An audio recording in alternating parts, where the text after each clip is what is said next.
Gabrielle Wilson, billionaire CEO of Wilson Tech Solutions, stands stunned as flight attendant Heather demands her first-class boarding pass again. Other passengers board past her while whispering. Then Gabrielle smiles unexpectedly. Within 90 seconds, the entire first-class cabin erupts into chaos no one could have predicted.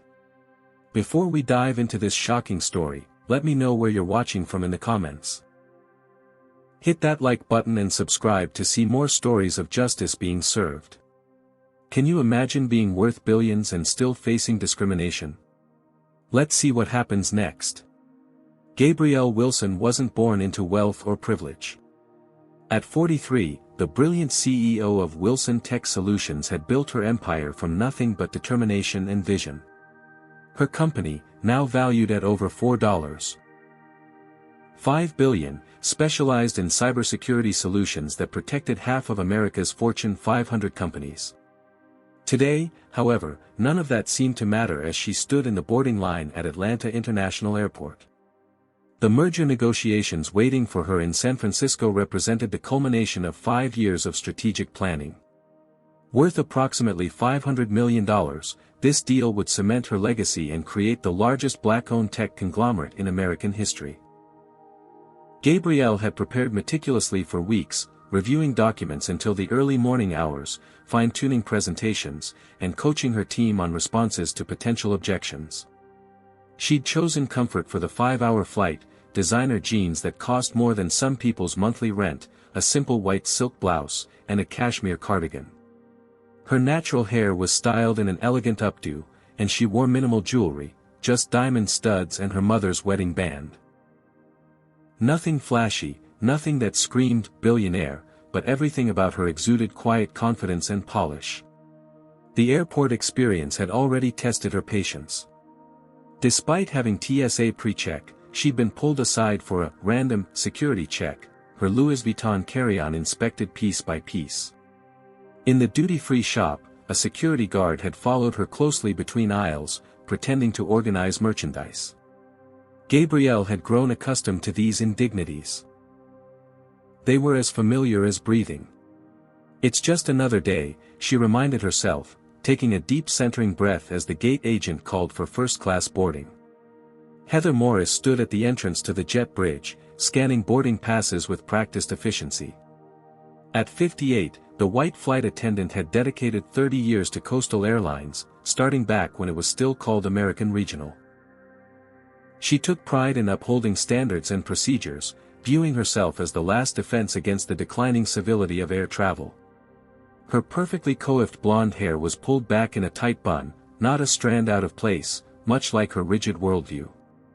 As Gabrielle approached, boarding pass and ID in hand, Heather's smile tightened almost imperceptibly. "Boarding pass, please," she requested, despite the document already being extended toward her. Gabrielle complied, accustomed to the extra scrutiny. Heather examined the pass longer than she had for previous passengers, her eyes darting between the document and Gabrielle's face. "This is for first class," Heather stated, her tone suggesting a question. "Yes, it is," Gabrielle confirmed pleasantly, maintaining her professional demeanor. "I'll need to see your ID again," Heather insisted, though she'd already verified it. Behind Gabrielle, the boarding line grew longer. People shifted impatiently, some watching the interaction with interest, others absorbed in their phones. Among them, Trevor Hayes, a prominent tech journalist for the Digital Edge, recognized Gabrielle immediately. Having interviewed her twice for feature articles, he knew exactly who she was and what she had accomplished. He observed the interaction with growing concern, subtly removing his phone to document what was unfolding. As Heather continued to scrutinize her credentials, Gabrielle felt the familiar weight of exhaustion. Not physical tiredness, though she'd had little sleep preparing for tomorrow's negotiations, but the soul-deep weariness of constantly having to prove she belonged in spaces where people who looked like her were rare. She thought back to the hotel in Tokyo last month, where staff had directed her to the service entrance despite her reservation for the presidential suite. The restaurant in Manhattan where the maitre d' had asked if she was looking for the staff entrance. The board meeting in London where she'd been mistaken for a secretary. Each incident had been handled with the same grace and composure she displayed now, but the cumulative effect was corrosive. The other first-class passengers filed past, some averting their eyes from the uncomfortable scene, others watching with barely concealed interest. An elderly white couple, the Johnsons, exchanged concerned glances. A middle-aged white man in an expensive suit, Bradley Thompson, smirked slightly as he passed. A younger white woman, Karen Bennett, pursed her lips disapprovingly at the delay Gabrielle was causing. What none of them knew was that Coastal Airlines had a troubling history of similar incidents. 3 discrimination lawsuits in the past 5 years had been quietly settled out of court, with victims signing non-disclosure agreements. The airline's diversity statistics were among the worst in the industry, with less than 7% of executives being people of color, and an even smaller percentage in senior cabin crew positions. Carlos Rodriguez, another flight attendant helping with the boarding process, recognized Gabrielle immediately. His cousin worked in IT at Wilson Tech Solutions and had spoken often about the company's exceptional benefits and Gabrielle's leadership. But as a relatively new hire still on probation, Carlos remained silent, watching Heather's behavior with growing discomfort. "Is there a problem?" Gabrielle finally asked, her voice calm but firm. "Just following procedure," Heather replied coolly. "We need to be thorough." Gabrielle nodded, understanding the unspoken message perfectly. No matter her wealth, accomplishments, or status, to some people, she would always be viewed as someone who didn't belong. "I've verified your boarding pass twice now, but something doesn't seem right," Heather said, her voice carrying just enough for nearby passengers to hear. "Are you sure you're in the correct boarding group?" Gabrielle maintained her composure, though her jaw tightened slightly. "Yes, I'm sure. I'm in first class, seat 2A. As shown on my boarding pass." "Which you've checked?" "Twice." Behind her, Trevor Hayes continued recording discreetly, his journalistic instincts on high alert. He'd covered stories about discriminatory treatment in the service industry before, but rarely had he witnessed such a blatant example involving someone of Gabrielle's stature. "It's just that we have very specific boarding procedures," Heather continued, her tone condescending as if explaining to a child.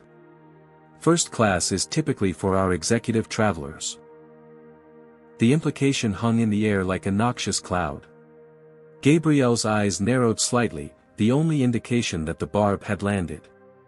"I'm quite familiar with your boarding procedures," Gabrielle responded. "I fly this route approximately twice monthly. I've been a platinum member for over a decade." As this exchange continued, Carlos Rodriguez shifted uncomfortably at his position by the aircraft door. He desperately wanted to intervene, to acknowledge Gabrielle and welcome her properly, but Heather's seniority and reputation for reporting insubordination kept him silent. He'd seen how she'd pushed for the termination of another flight attendant who had questioned her judgment regarding a passenger last year. 3 more white passengers presented their boarding passes during this confrontation, and Heather waved them through with barely a glance, her performative thoroughness reserved solely for Gabrielle. "Let me see your boarding pass once more," Heather insisted, extending her hand again. Gabrielle complied, her patience wearing thin but her exterior remaining unruffled. "This is the 3rd time you've checked my boarding pass." "I'm just being thorough," Heather replied defensively. "It's my job to ensure everyone is in their proper place." The loaded phrase wasn't lost on Gabrielle or on Trevor, whose frown deepened as he continued recording. By now, word had reached the cockpit about a situation at boarding. Flight Captain Richard Peterson emerged from the cockpit to assess, his 6-foot frame and silver-streaked hair projecting authority as he approached. "What seems to be the issue here?" he asked, his gaze shifting between Heather and Gabrielle. Before Gabrielle could respond, Heather jumped in.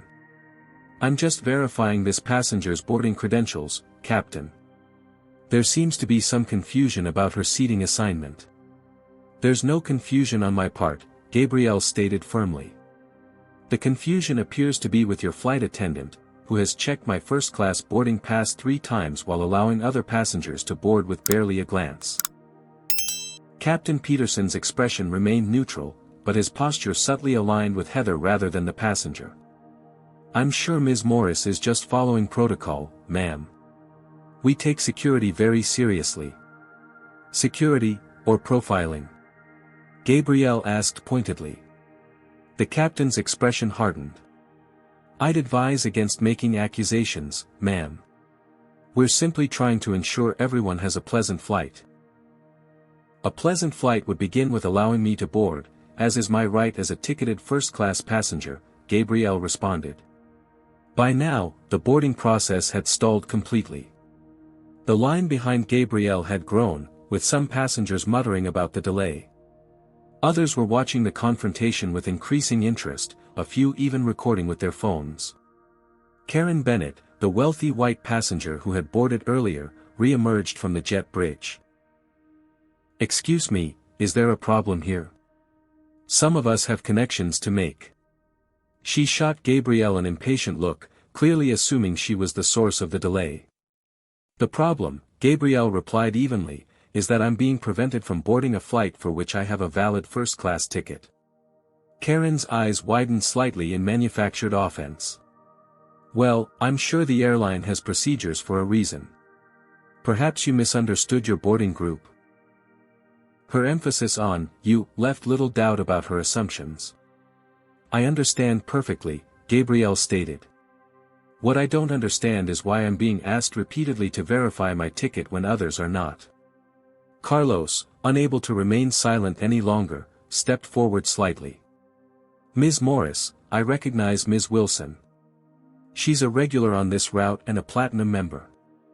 Heather shot Carlos a warning glare. "Thank you, Mr. Rodriguez, but I'm handling this." Trevor Hayes, still recording, had positioned himself to capture both Gabrielle's dignified responses and the increasingly uncomfortable reactions of the airline staff. The video would later show that during this entire exchange, Gabrielle never raised her voice, never became emotional, while Heather's body language and tone grew increasingly defensive and aggressive. "Perhaps," Gabrielle suggested calmly, "you could explain exactly what about my valid first-class boarding pass is causing such concern.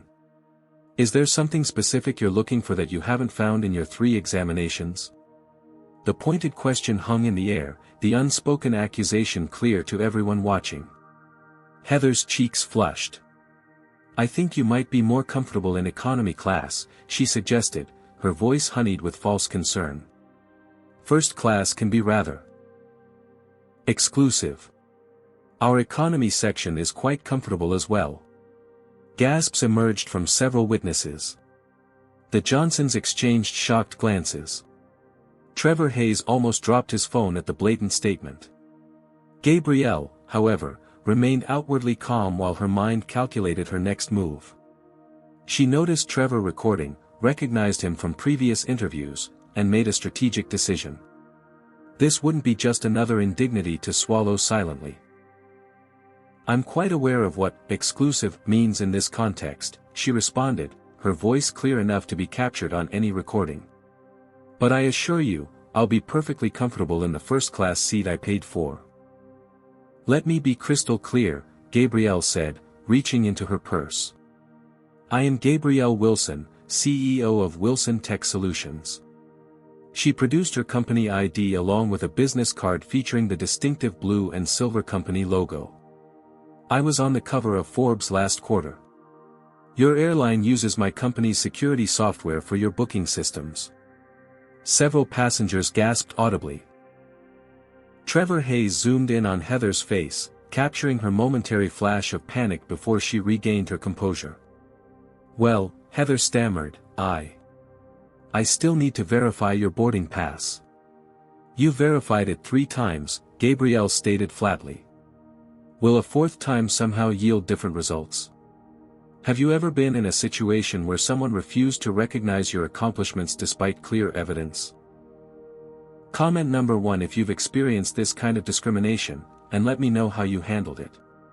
Don't forget to like and subscribe to hear more stories of resilience in the face of prejudice. Would you have maintained your composure like Gabrielle, or would you have responded differently? Captain Peterson, sensing a potentially volatile situation, intervened. Let's all calm down. Ms. Wilson, was it? You can board now. Heather, please continue processing the other passengers. With visible reluctance, Heather handed back Gabrielle's boarding pass. Seat 4C, she said curtly. Gabrielle checked her boarding pass. My ticket is for 2A, not 4C. There must have been a last-minute change, Heather insisted. 4C is your assigned seat now. Gabrielle proceeded down the jet bridge, her mind racing. This deliberate seat reassignment was crossing from casual discrimination into something more calculated. She entered the aircraft, nodding politely to Carlos, who mouthed a silent, "I'm sorry," as she passed. First class was already nearly full. Gabrielle approached seat 2A, only to find Bradley Thompson, the smirking businessman from the boarding line, occupying it. "Excuse me," she said politely. "I believe you're in my seat." Bradley barely glanced up from his phone. "No, this is my seat. 2A. Perhaps there's been a confusion. My boarding pass is for 2A. Gabrielle showed him her ticket. "Well, mine is 2, Bradley replied, finally looking up with thinly veiled contempt. "And I'm already settled. Why don't you take whatever seat they assigned you and stop causing problems?" Before Gabrielle could respond, Heather appeared at her side. "Is there an issue?" "This gentleman is in my assigned seat," Gabrielle explained calmly. Bradley shrugged. "I have a boarding pass for this seat. May I see it?" Gabrielle asked. "I don't have to show you anything," Bradley snapped. Heather interjected, "Ms. Wilson, as I mentioned, your seat has been changed to 4C. Please proceed there and stop disrupting the boarding process." "I'd like to see his boarding pass," Gabrielle insisted. "If we both have tickets for the same seat, there's been a mistake that needs to be rectified." "The mistake," Heather said coldly, "is your continued disruption of this flight." From across the aisle, an elderly voice spoke up. "That's not right." Martha Johnson, 78 and traveling with her husband Howard, leaned forward. "We saw this gentleman board after her, and he was assigned to 4C. We heard it clearly." Howard Johnson nodded in agreement. "That's correct. There's been a switch." Bradley's face reddened. "Mind your own business, old man." "There's no need for rudeness," Howard replied firmly. "We're simply stating what we observed." More passengers were watching now, the first-class cabin becoming a theater of uncomfortable tension. Gabrielle, seeing the situation escalating beyond productive resolution, made a decision. She calmly took out her phone. "I'm calling my executive assistant," she informed Heather. "This situation requires intervention." "Phones must be in airplane mode during boarding," Heather said automatically. "We're not even moving yet, and half the cabin is on their phones," Gabrielle pointed out, gesturing to several passengers, including Bradley, who were openly using their devices. She dialed Angela Martinez, her trusted executive assistant for the past 8 years.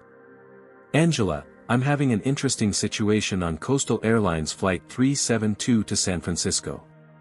She briefly explained the circumstances, speaking clearly enough for those nearby to hear.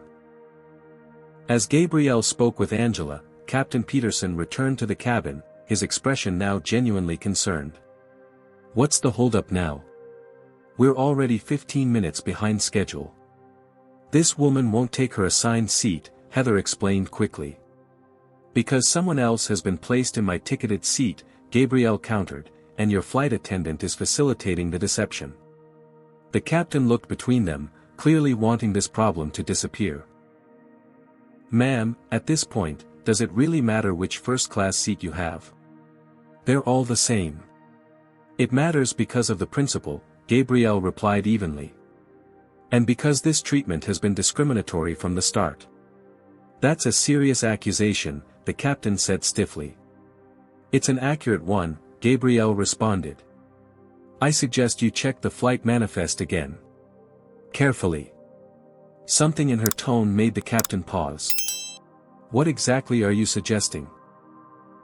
I'm suggesting, Gabrielle said clearly, that your airline might want to be more careful about how it treats passengers, especially ones whose companies own 5% of your parent corporation's stock. The cabin fell silent. Trevor Hayes, who had moved to a position where he could still record, felt a chill run down his spine. This wasn't just a viral moment in the making, this was potentially industry-changing. Bradley Thompson's smug expression faltered. Heather's face drained of color. The Johnsons exchanged satisfied glances. 5%. Captain Peterson repeated. Wilson Tech Partners acquired the shares last year, Gabrielle confirmed. It was in all the financial papers. We've been planning to increase our stake, depending on how we feel about the company culture and values. Trevor Hayes, sensing historic content, began live streaming the incident to his professional social media accounts. Within minutes, thousands of viewers were watching the confrontation unfold in real time. The first signs of panic flashed across Heather's face as the implications sank in. Captain Peterson's professional demeanor cracked slightly as he processed this new information. I wasn't aware, he stammered. Clearly, Gabrielle replied. Now, about my seat. Do you think Gabrielle should accept a different first-class seat to avoid further conflict, or stand her ground for the seat she rightfully purchased? Comment number 1 if you believe she should compromise for peace, or number 2 if you think she should demand what's rightfully hers. Like and subscribe to find out what happens next. How would you react if someone tried to take what was yours while others watched in silence? With all eyes on her, Gabrielle maintained her composure as she pressed her phone to her ear. Angela, please connect me with Timothy Reynolds. She paused. Yes, Coastal Airlines CEO. We met at the charity gala last month. I believe he gave me his direct number. Yes, that's the one. The atmosphere in the first-class cabin transformed instantly. Passengers who had been pretending not to notice the confrontation were now openly watching, some with newfound respect, others with growing discomfort. Captain Peterson stepped closer, lowering his voice. Ms. Wilson, I'm sure we can resolve this without escalating to the executive level. This situation escalated the moment your staff decided to treat me differently than other passengers, Gabrielle replied, her voice measured but firm. Hello, Timothy. Gabrielle Wilson here. I'm currently standing in the first-class cabin of your Flight 372 to San Francisco, experiencing what can only be described as discriminatory treatment. As she concisely explained the situation to the airline CEO, Bradley Thompson reluctantly gathered his belongings from seat 2A. This is ridiculous, he muttered, loud enough for others to hear. Some people are so entitled. Thank you for finally moving to your actual assigned seat, Gabrielle said, covering the phone's microphone momentarily. As Bradley passed, he muttered under his breath, affirmative action seat. The slur wasn't quiet enough.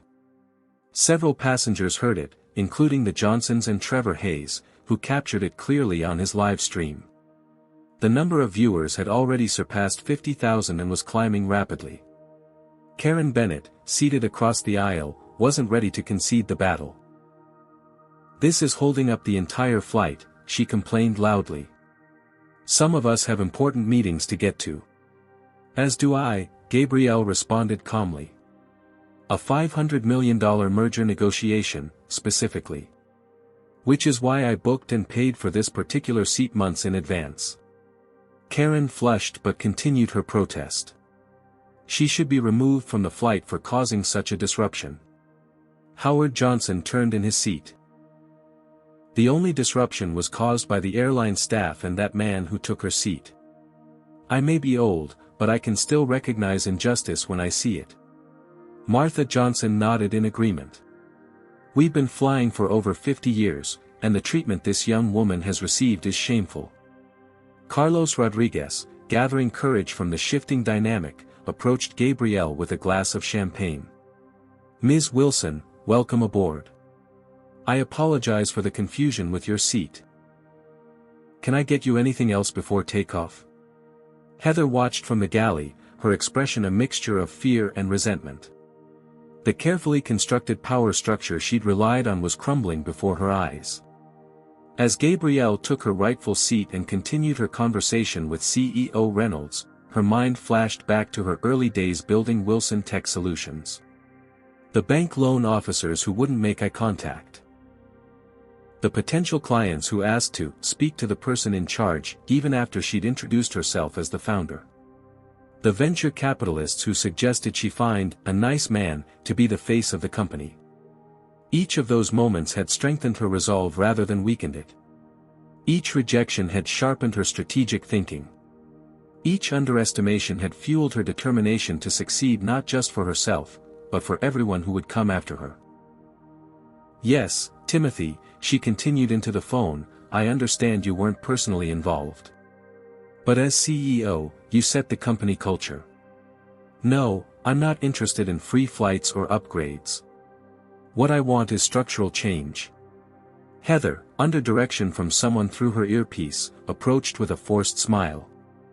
Ms. Wilson, please accept our sincerest apologies for the misunderstanding.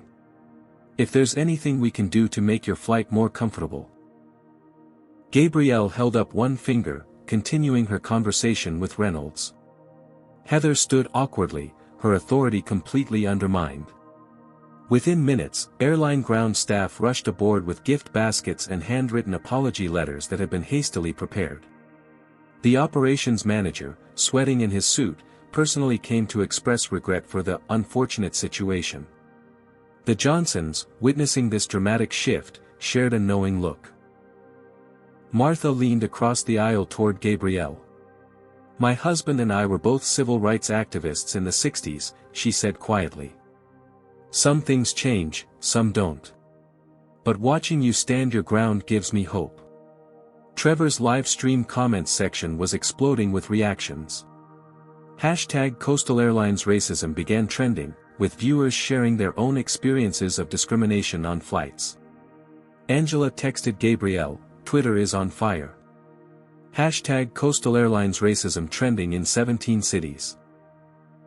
100K plus mentions in 15 minutes. CNN reaching out for comment.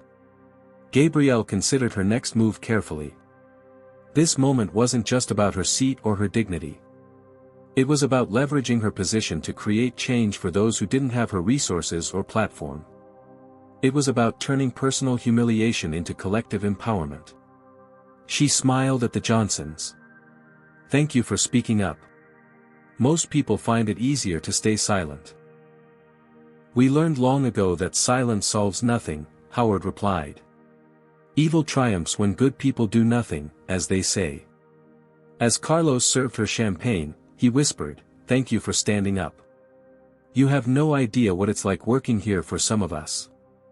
Gabrielle nodded slightly, filing away this information. This wasn't just about one flight attendant's bias, it was about systemic issues throughout the organization. Bradley Thompson and Karen Bennett huddled together, whispering and occasionally glancing at Gabrielle with undisguised hostility. Their world of unchallenged privilege was experiencing turbulence, and they didn't like it one bit. Gabrielle took a sip of champagne, her mind already formulating a strategy that would extend far beyond this flight. The Airbus A320 finally pushed back from the gate, 45 minutes behind schedule. In the cockpit, Captain Peterson made a terse announcement apologizing for the delay without specifying its cause. The tension in first class remained palpable as the aircraft taxied toward the runway. Meanwhile, at Coastal Airlines headquarters in Dallas, chaos erupted. CEO Timothy Reynolds had assembled an emergency crisis management team in the executive conference room, his face grim as he addressed the gathered executives. The live stream has over 200,000 viewers and climbing, reported Jennifer Adams, the head of digital communications. It's being picked up by major news outlets. We're seeing the hashtag Coastal Airlines racism trending nationwide. This is a PR nightmare, groaned marketing director Paul Winters. Wilson Tech Solutions is one of the most respected companies in America, and Gabrielle Wilson has a spotless reputation. She mentors young women of color in STEM, donates millions to education initiatives, and has a massive following. Timothy Reynolds paced the room, his Italian leather shoes wearing a path in the plush carpet. How did this happen? How did not one but multiple staff members fail to recognize one of our major shareholders, who happens to be on the cover of every business magazine this year? Vanessa Clark, the airline's only black executive and senior vice president of customer experience, had been warning about these issues for years. "This isn't an isolated incident, Tim," she said firmly. "I've been bringing diversity and inclusion concerns to this table for 3 years. Remember the training program I proposed last quarter that was deemed unnecessary and too expensive?" Reynolds had the decency to look uncomfortable. "That's not relevant right now, Vanessa. We need to focus on damage control." "This is damage control," Vanessa insisted. "We're seeing the consequences of ignoring systematic problems. 3 discrimination lawsuits in 5 years, all quietly settled. Diversity statistics that haven't improved since 2010. A corporate culture that rewards people like Heather Morris while marginalizing employees like Carlos Rodriguez." The PR team was frantically drafting statements, testing different approaches to minimize the fallout. "We could emphasize that this was an isolated incident, not reflective of our values," suggested one junior staff member. "Except it's not isolated, and claiming it is would be dishonest," Vanessa countered. "Wilson will see right through that, and so will the public." Back on the aircraft, now cruising at 35,000 feet, Carlos found a moment to speak privately with Gabrielle as he refilled her water glass. "Ms. Wilson," he said quietly, "I want you to know that Heather has a history of this behavior. Last year, she reported a black flight attendant for insubordination when he questioned her similar treatment of a minority passenger. He was terminated during his probation period." Gabrielle listened intently. "Thank you for telling me this, Carlos. Has anyone formally documented these incidents?" "We're afraid to," Carlos admitted. "Coastal Airlines has a reputation for retaliating against whistleblowers. But many of us have been keeping personal records, hoping someday something would change." As they spoke, Captain Peterson's voice came over the intercom, an awkward attempt at damage control. "Ladies and gentlemen, this is your captain speaking. On behalf of Coastal Airlines, I want to personally apologize for our delayed departure. We at Coastal value all our passengers equally and strive to provide excellent service to everyone. If there have been any misunderstandings today, we deeply regret them." The half-hearted apology hung in the air, fooling no one. Gabrielle turned to her laptop, pulling up documents about Coastal Airlines that her assistant had sent. The company's diversity statistics were abysmal compared to industry standards.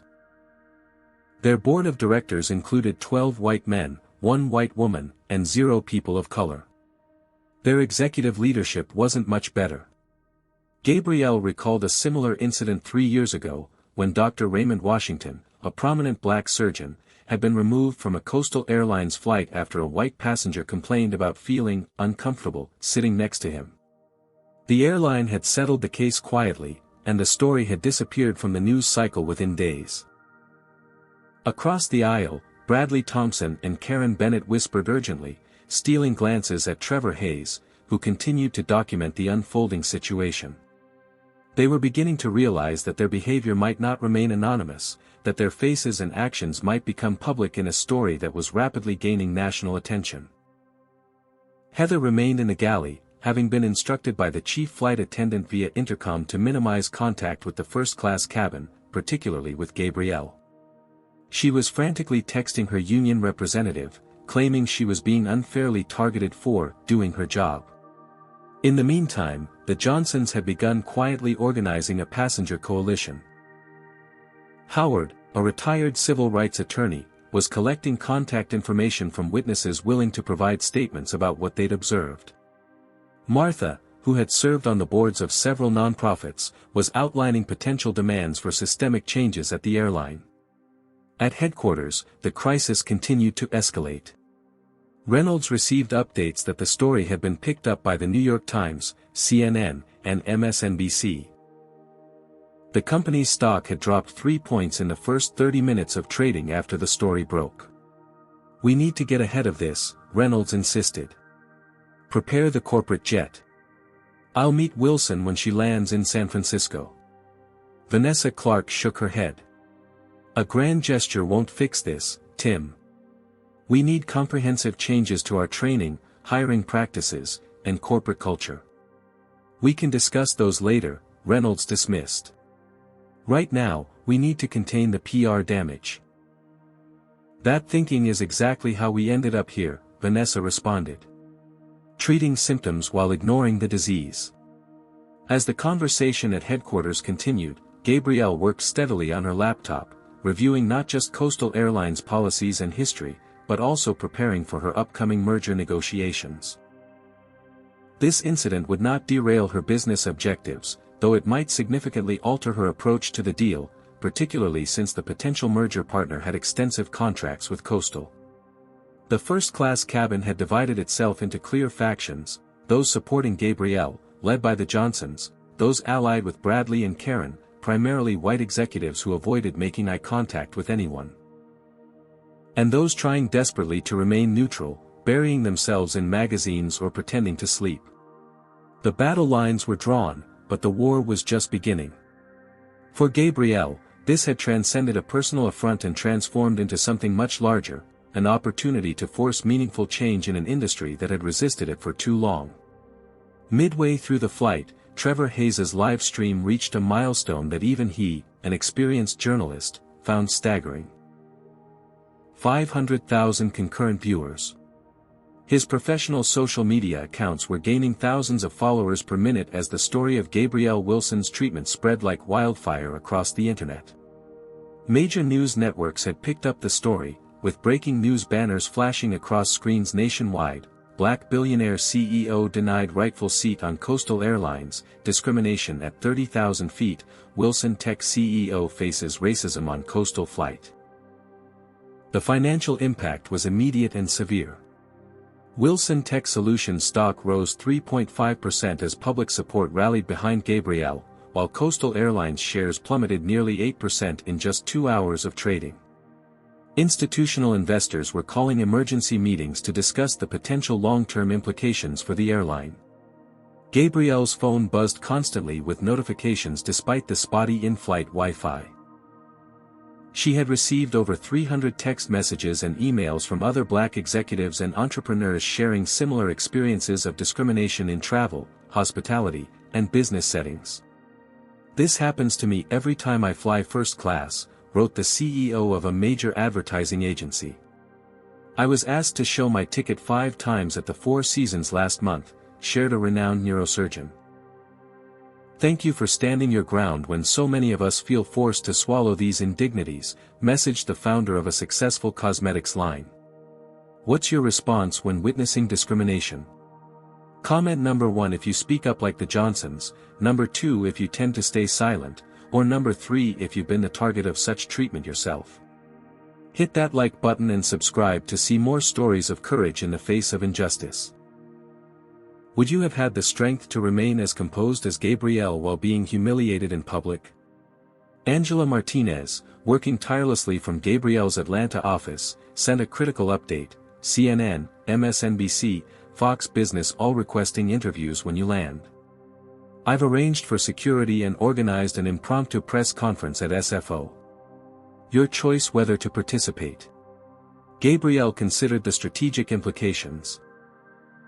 A press conference would amplify the message but might distract from her merger negotiations. Yet the unexpected spotlight provided leverage that couldn't be ignored. Confirm the press conference, she texted back. Coordinate with legal to draft a statement focusing on systematic issues, not just my experience. This isn't about me, it's about changing an industry. As Gabrielle strategized, her mind drifted to Eleanor Washington, her first mentor and the woman who had given her a chance when no one else would. 20 years ago, Eleanor had faced much worse discrimination as one of the first Black female executives in the tech industry. She'd endured harassment, exclusion, and countless microaggressions, yet had remained determined to succeed not just for herself but for those who would follow. When they try to humiliate you, Eleanor had once told her, that's when you must be most dignified. Not because they deserve your grace, but because you deserve to maintain your power. In the airplane's lavatory, Heather Morris splashed cold water on her face, trying to control her panic. She'd locked herself in for nearly 15 minutes, ignoring repeated calls on the crew intercom.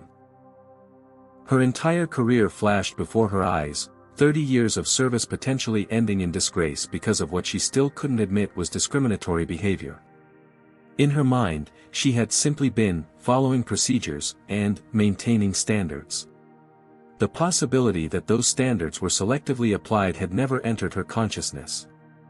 Meanwhile, Carlos Rodriguez had made a life-altering decision. During a brief break, he'd emailed Vanessa Clark, whom he'd met at a company diversity initiative, sharing his documented observations of discriminatory practices he'd witnessed during his employment. "Today's incident with Ms. Wilson is not isolated," he wrote. "I'm prepared to come forward with specific examples and dates." Back in the first-class cabin, Trevor Hayes was working on his laptop between updates to his live stream.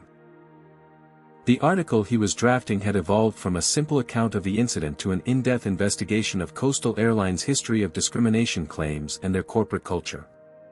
Timothy Reynolds, still in crisis mode at headquarters, had recorded an emergency video statement that the communications team was frantically editing.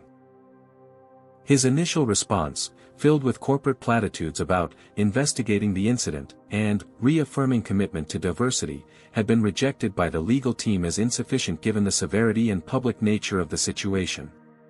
"We need something stronger," insisted Vanessa Clark. "Concrete actions, not just words. Vague promises will only make this worse." In response, Gabrielle was drafting her own list of demands for systematic change at the airline. 1. Independent audit of all discrimination complaints over the past decade. 2. Mandatory anti-bias training for all customer-facing staff. 3. Revised hiring practices to increase diversity at all levels. 4. Clear, public consequences for employees who engage in discriminatory behavior. 5. Creation of a passenger Bill of Rights with specific protections against discrimination. 6. Appointment of a Chief Diversity Officer reporting directly to the CEO. 7. Public release of diversity statistics and improvement goals. The Johnsons continued their quiet organizing, collecting contact information from 16 passengers willing to provide formal statements about what they'd witnessed. Their decades of civil rights activism had prepared them for this moment, and they moved with practiced efficiency, documenting details while memories were fresh. "This reminds me of the lunch counter protests," Howard told Martha quietly. Different decade, same struggle. Karen Bennett, realizing belatedly that her identity might be exposed through the viral video, attempted to delete her social media accounts during the flight. She hadn't considered that internet sleuths had already captured screenshots of her profiles, including her workplace information and history of problematic comments on other racial incidents. Bradley Thompson, equally concerned about potential blowback, feigned sleep while secretly messaging his PR team to prepare for possible identification and public criticism. His muttered slur about affirmative action had been clearly captured on Trevor's live stream, and commenters were already attempting to identify him. What none of the passengers knew was that previous discrimination lawsuits against Coastal Airlines had uncovered a troubling pattern.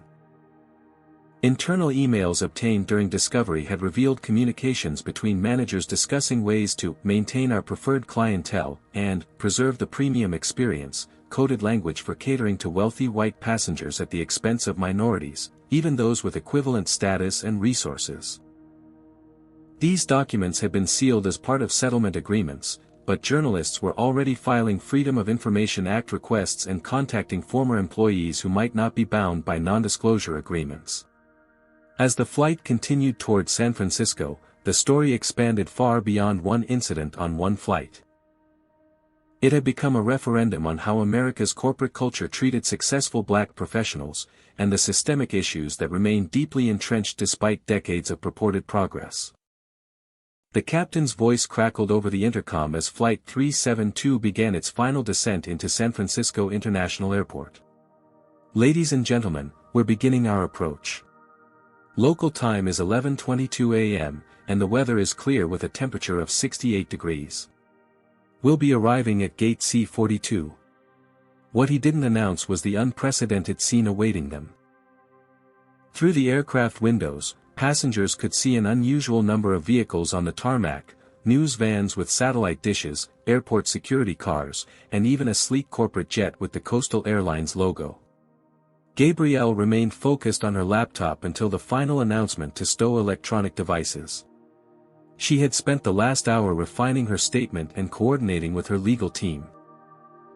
This moment would define not just her response to personal discrimination, but potentially reshape policies affecting thousands of travelers.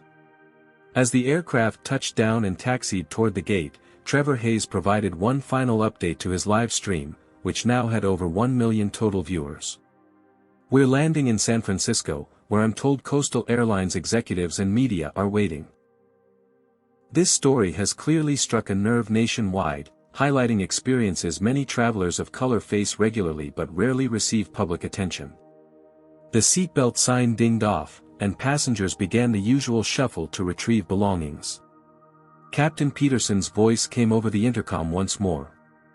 Ladies and gentlemen, we ask that you remain seated momentarily to allow our first-class passengers to deplane first. The standard announcement carried extra weight given the circumstances. Heather, who had emerged from hiding only for the landing preparations, stood stiffly by the forward cabin door, avoiding eye contact with everyone, especially Gabrielle. Carlos positioned himself to open the aircraft door, providing a buffer between Heather and the passengers. As the jet bridge connected with a soft thump, Carlos turned to Gabrielle. "Ms. Wilson, there appears to be quite a reception waiting. Would you like to deplane first, or would you prefer a moment to prepare?" "Thank you, Carlos," Gabrielle replied with a warm smile. "I appreciate your professionalism throughout this flight. I'm ready now." The aircraft door swung open to reveal a scene unlike any regular deplaning. Timothy Reynolds stood at the front of a group of Coastal Airlines executives, their forced smiles barely masking their anxiety. Behind them, a wall of journalists and camera operators jostled for position. Gabrielle emerged from the aircraft with the dignified bearing that had made her a legend in business circles. She wore no smug expression of victory, no visible anger, just the composed demeanor of someone who had faced this battle many times before. "Ms. Wilson," Timothy Reynolds stepped forward, hand extended. "On behalf of Coastal Airlines, I want to personally apologize for your experience today." The cameras captured the moment as Gabrielle briefly shook his hand. "Thank you for coming, Mr. Reynolds. I look forward to a productive conversation about systematic changes at Coastal Airlines. This isn't about one incident or one employee, but about a culture that needs transformation." Her measured response, neither accepting the apology nor escalating the confrontation, left Reynolds visibly off balance. He had prepared for either gratitude for his personal appearance or an angry confrontation, not this calm call for institutional change. As Gabrielle moved toward the terminal, another black woman approached through the crowd. Diane Foster, CEO of Foster Financial and one of the few other black female CEOs in America, had flown in specifically to show solidarity. "Gabrielle," she embraced her colleague. "When I saw what was happening, I knew I needed to be here. This isn't just your fight." The two powerful executives walking together created an iconic image that would appear on business publications for weeks to come. Behind them, Bradley Thompson and Karen Bennett attempted to slip out unnoticed, but several journalists had been briefed on their roles in the incident. "Sir. Were you the passenger who took Ms. Wilson's seat?" "Ma'am. Did you call for her removal from the flight?"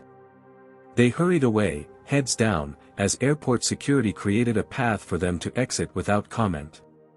The Johnsons emerged next, immediately surrounded by reporters who had learned of their role as key witnesses.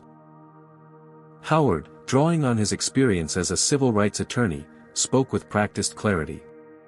What we witnessed today was a textbook case of discriminatory treatment, he stated firmly. My wife and I have seen this pattern for decades. The only difference is that today, the target had the resources and platform to fight back. Martha added, we've collected statements from 16 passengers willing to testify about what they observed. This wasn't a misunderstanding, it was a deliberate pattern of behavior. Carlos Rodriguez, after completing his duties on the aircraft, made the most difficult decision of his career. He approached Vanessa Clark, who stood slightly apart from the other executives. Ms. Clark, he said quietly. I'm prepared to provide detailed information about similar incidents I've witnessed during my employment. Whatever the consequences. Vanessa nodded solemnly. Thank you for your courage, Carlos. I'll make sure you're protected. Meanwhile, Gabrielle had reached the impromptu press conference area. With cameras rolling and microphones thrust forward, she delivered a composed and powerful statement that transcended the personal affront she had experienced. What happened today happens to black travelers every day, though rarely with witnesses or consequences, she began. The difference isn't that I experienced discrimination, the difference is that I have the platform to demand change because of it. She outlined specific reforms needed in the airline industry and corporate America more broadly, speaking not with anger but with the authoritative clarity that had made her a successful CEO. This isn't about seeking punishment or compensation, she emphasized. It's about creating systems that prevent these incidents rather than merely responding to them after the fact. As Gabrielle spoke, an unexpected revelation emerged. She had been recording all interactions after the initial confrontation using her smartphone's audio recorder, standard practice for her in potentially problematic business situations. I have complete audio documentation of today's events, she informed the press. Not to pursue legal action, but to ensure there can be no minimizing or denying what occurred. The final bombshell came when Gabrielle addressed the business implications.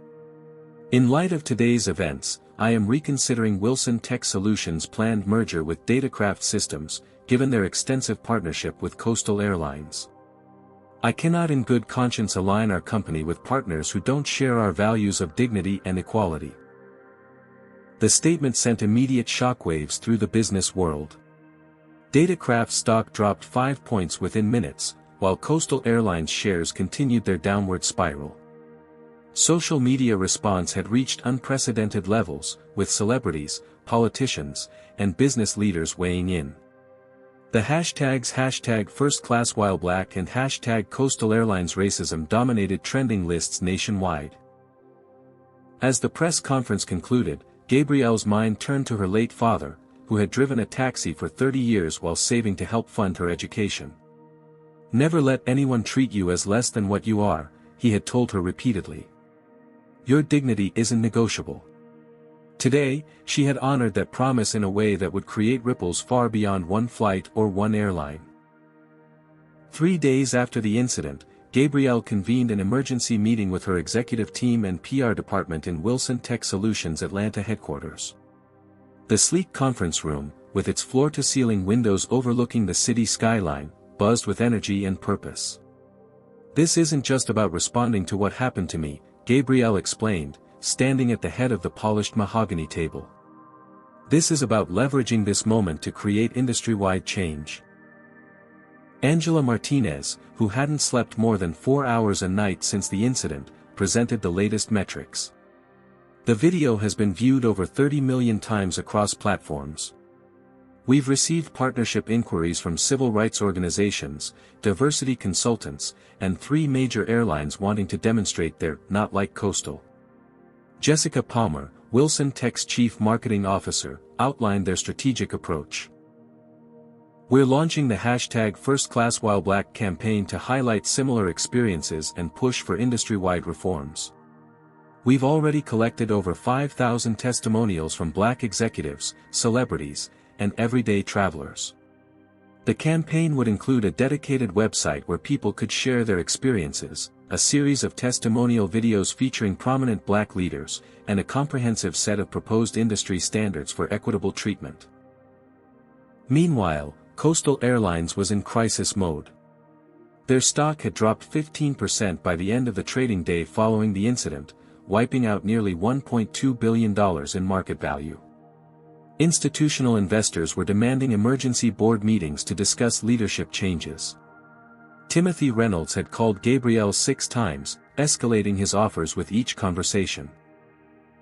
The initial proposal of complimentary flights was quickly replaced by offers of financial compensation, then a seat on the company's board, and finally a desperate plea for guidance on how to salvage the situation.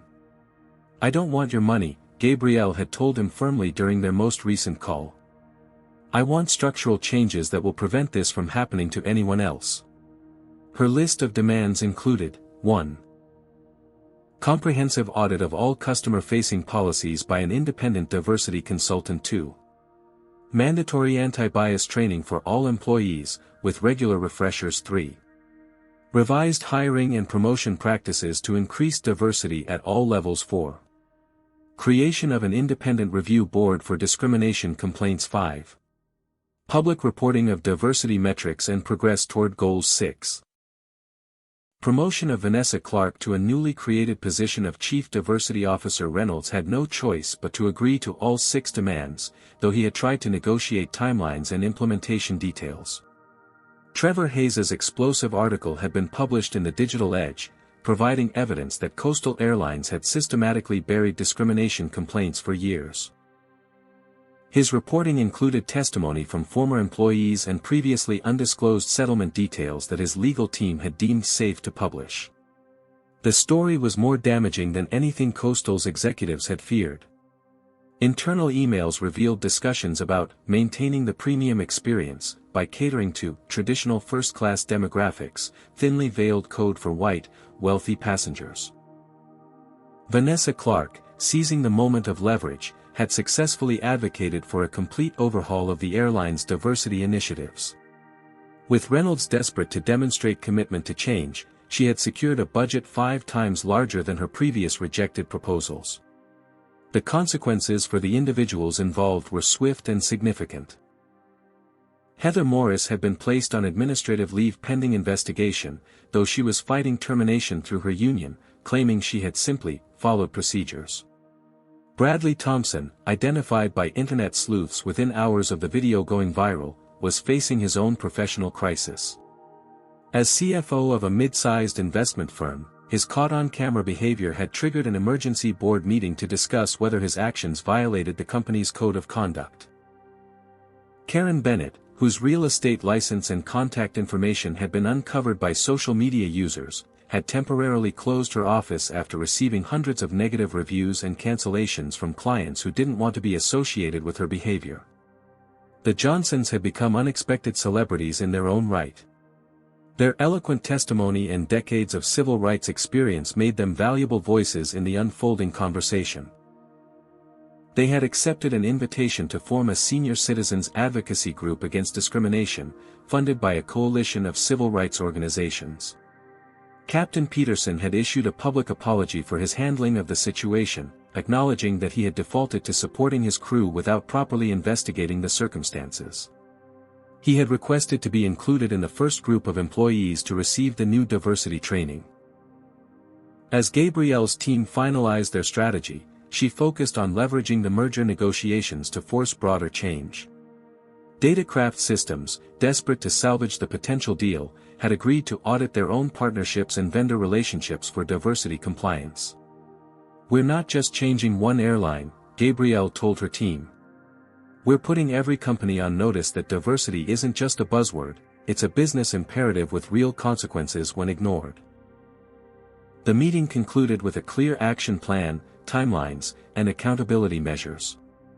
As the executives filed out, Gabrielle remained at the table, momentarily alone with her thoughts. She remembered being 7 years old, the only black child in an advanced math class, when the teacher had suggested she might be more comfortable in the standard class despite her perfect test scores.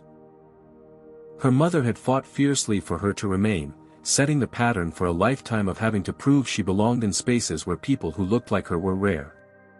"This isn't about revenge," she whispered to herself. "This is about making sure the next generation fights fewer of these battles."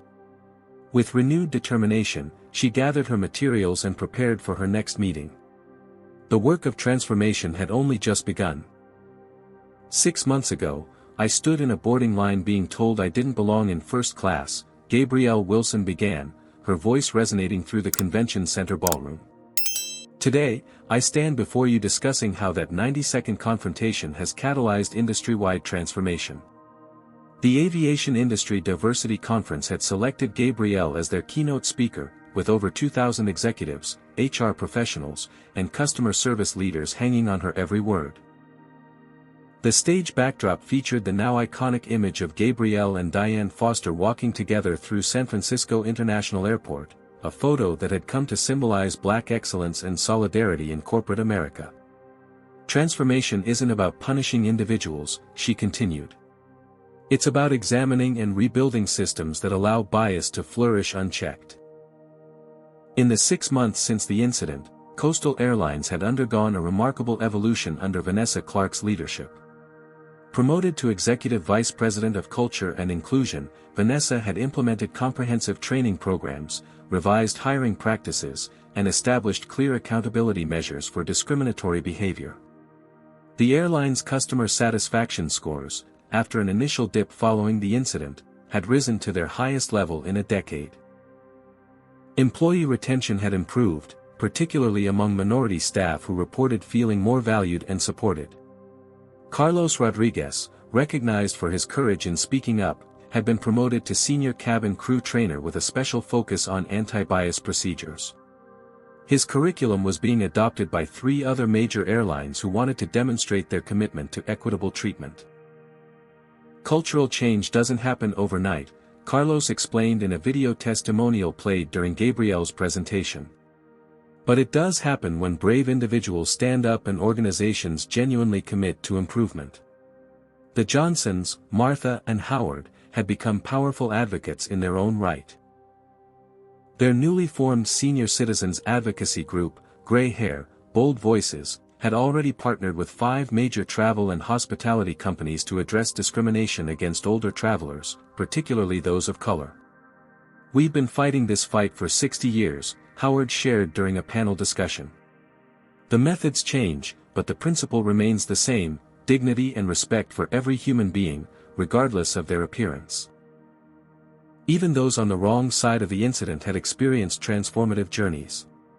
Bradley Thompson, after initially fighting the characterization of his behavior as racist, had undergone a public reckoning after losing his CFO position. His journey from defensive denial to genuine understanding had been documented in a surprisingly candid LinkedIn article that went viral in business circles. "I never considered myself racist," he had written. "But my actions that day revealed biases I hadn't examined. Losing my job was painful, but it forced me to confront uncomfortable truths about myself and my assumptions." Karen Bennett had taken a different path to redemption.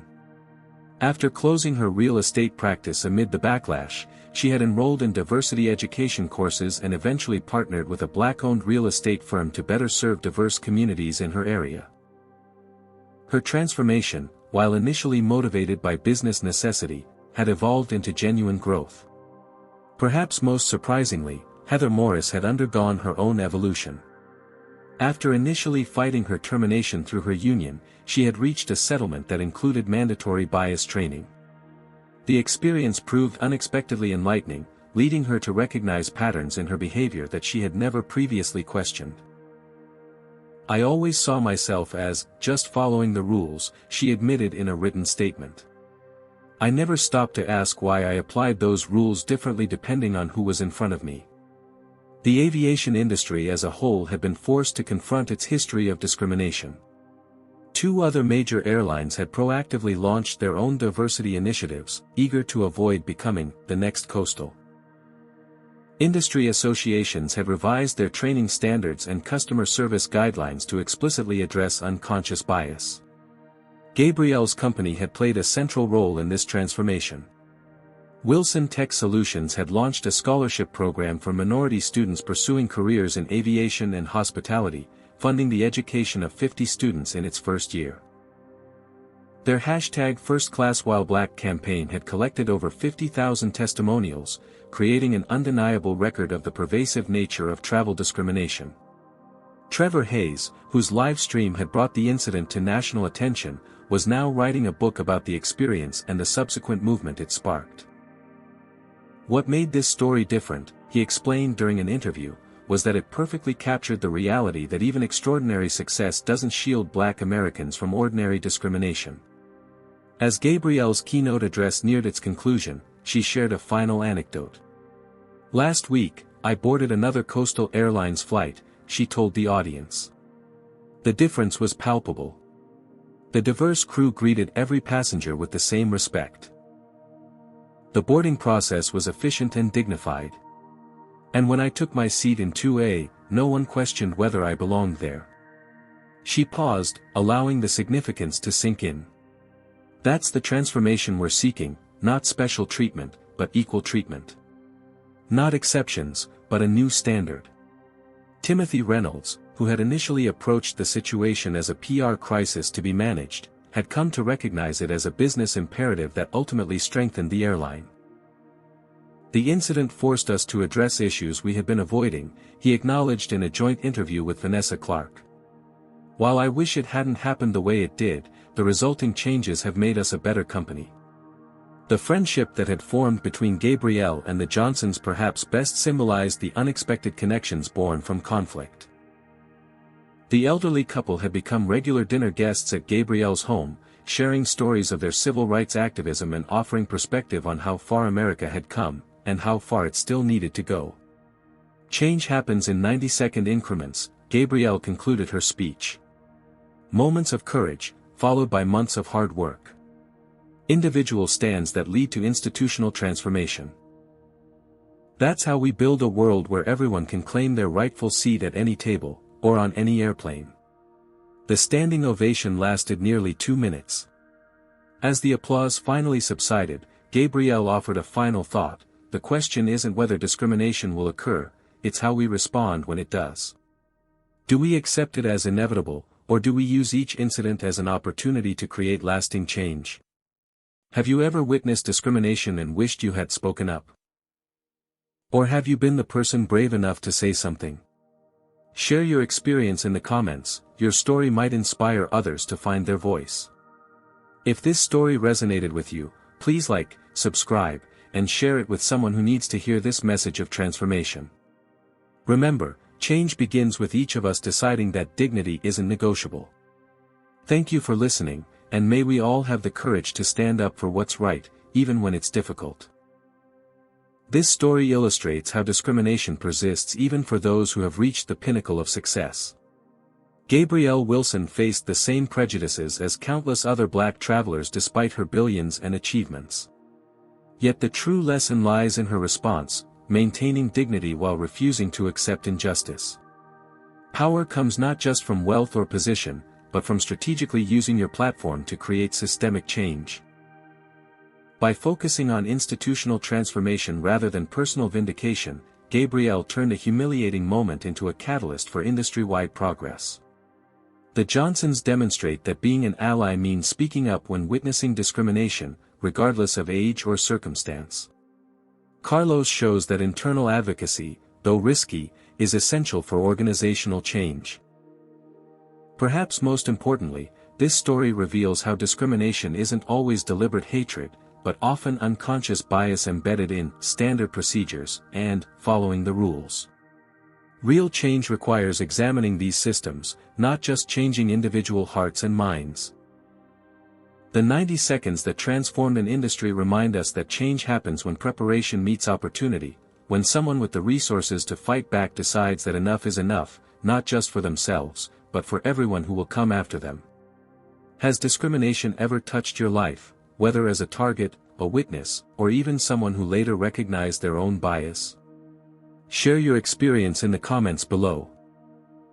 Your story could be the spark that inspires someone else to speak up next time. If you believe in a world where everyone deserves to be treated with dignity regardless of their appearance, please hit that like button and subscribe to our channel for more stories of courage and transformation.